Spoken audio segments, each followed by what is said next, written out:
We'll be hitting them very hard. And at some point they're going to say we just can't take it anymore. პრეზიდენტი ტრამპი ამბობს, რომ ამერიკის შეერთებულ შტატებსა და ირანს შორის ომის დასასრულებლად მოლაპარაკებები დღეს განახლდა.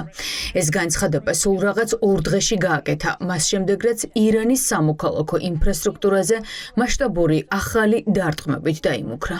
Now what we're doing is we're talking to them. ჩვენ მზად ვიყავით დასაწყებად და ახლოვებით ამ დროს სწორედ ახლა და ეს იქნებოდა მასშტაბური შეტევა. ჩვენ ყველაფერი მზად გვქონდა დასაწყებად, მაგრამ როდესაც მოკავშირეებმა გთხოვეს, რომ ეს შეგვეჩერებინა, შენ გარკვეულწილად უნდა თქვა, კარგით, ვნახოთ. და მიზეზი რის გამოც ითხოვეს, ის არის რომ ფიქრობენ, არის შეთანხმება. არის შეთანხმება ჰორმუზზე და შემდეგ იქნება შეთანხმება ბირთვულ საკითხზე. ან შეგიძლიათ უწოდოთ მას ირანის დებირთვულიზაცია. მე მას ირანის დებირთვულიზაციას ვუწოდებ. ასე რომ ჩვენ ვაჩერებთ ამას, ვნახავთ. ჩვენ შეგვიძლია ეს გავაკეთოთ ნებისმიერ დროს, როცა გვინდა, მაგრამ ჩვენ გვთხოვა სამმა ძირითადმა ჯგუფმა და ასევე გვთხოვა ირანმაც. ძალიან დაჟინებით სინამდვილეში. მათ თქვეს, რომ სურთ შეთანხმების დადება.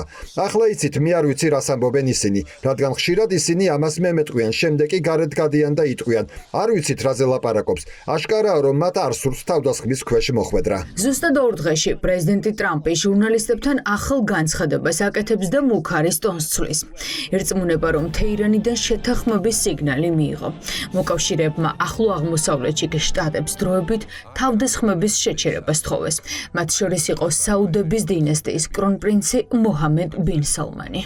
ფარულმა დიპლომატიამ ძალიან ბევრი იმუშავა, რათა დაერწმუნებინა პრეზიდენტი ტრამპი, რომ დიპლომატიისთვის კიდევ ერთი შანსი მიეცა. ამერიკას ირანთან მოლაპარაკება 2 საკითხზე უნდა. ჰორმუზის სრუტის სრული განბლოკვა და ბირთვულ შეიარაღებაზე სრულად უარის თქმა. მოლაპარაკების განახლება კითხვის ნიშნებს იწვევს განსაკუთრებით მას შემდეგ, რაც აიათოლების რეჟიმის საგარეო საქმეთა სამინისტრო სპიკერმა დიპლომატიური მოლაპარაკებების განახლება უარყო.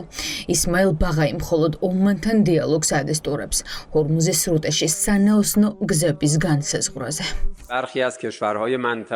ამჟამად შეერთებულ შტატებთან მოლაპარაკებებს არ ვაწარმოებთ, ხოლო ომანთან მოლაპარაკებები ფოკუსირებულია შეთანხმების მიღწევაზე ჰორმუზის სრუტეში გემების უსაფრთხო გავლის თაობაზე. მიზანია დროებითი მარშრუტის განსაზღვრა, რომელიც უზრუნველყოფს ნაოსნობის უსაფრთხოებას ჰორმუზის სრუტეში. სანამ საზღვაო ალყა და შეერთებული შტატების მოქმედებები გრძელდება, ჰორმუზის სრუტის სიტუაციაში მნიშვნელოვანი არაფერი მოხდება. დონალდ ტრამპი იმუქრებოდა, რომ ამერიკის შეერთებული შტატები მზად იყო განახორციელებინა ყველაზე მასშტაბური სამხედრო დარტყმები მეორე მსოფლიო ომის შემდეგ.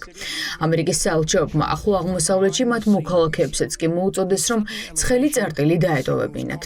თუმცა ირანში ამერიკის ომის დაწყების შემდეგ ეს სულ მცირე მეოთხე შემთხვევაა, როდესაც პრეზიდენტი ტრამპი ირანზე შეტევების ესკალაციით დაიმუქრა, შემდეგ კი გადაიფიქრა. დემოკრატები მოსაუდნელ ცვლილებებს სკეპტიკურად უყურებენ. ის ცდილობს დაგვაბრუნოს თებერვალში და ვფიქრობ, რომ შეეძლოს დიდი გადატვირთვის ღილაკი რომ ჰქონდეს, რომელსაც დააჭერდა, ის აუცილებლად გამოიყენებდა ამ ოფციას. ირანის რეჟიმი მუქარაზე უკან დახევას არ აპირებს. მოჩნდება ხამენეის რეჟიმი ღიად იმუქრებოდა, რომ ამერიკული დარტყმების შემთხვევაში პასუხად მთელ რეგიონში ნავთობისა და გაზის ინფრასტრუქტურას ააფეთქებდა.